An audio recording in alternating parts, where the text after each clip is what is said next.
তো বন্ধুরা আজকে আপনাদের দেখাবো কিভাবে ক্যাপকাট দিয়ে এআই ভিডিও তৈরি করতে হয়। দেখেন কত সুন্দর সুন্দর ভিডিও।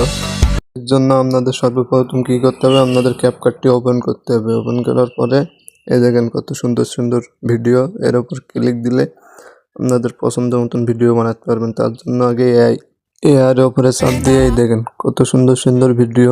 জাস্ট আপনাদের যেটা পছন্দ হবে আপনারা সেটাই নেবেন। আমার এটা পছন্দ হয়েছে, আমি এটার উপর ক্লিক দিয়ে গ্যালারিতে চলে গেলাম। গ্যালারিতে যাওয়ার পর আমার পছন্দ মতন একটা ছবি নিলাম। আপনারাও আপনাদের পছন্দ মতো ছবি নেবেন। এই দেখেন লোডিং হইতেছে, কিছুক্ষণ লোডিং হচ্ছে। লোডিং হওয়ার পরই ঠিক হয়ে যাবে। কিছুক্ষণ অপেক্ষা করার পর এই দেখেন আমার প্রায় শেষ। একটু লোডিং হবে। লোডিং হওয়ার পরে এই দেখেন আমার ছবি পুরো সেম সেম চলে আসছে। দেখেন আপনারাও এরকম ভাবে খুব ইজিলি সহজভাবে এরকম ভিডিও তৈরি করতে পারবেন।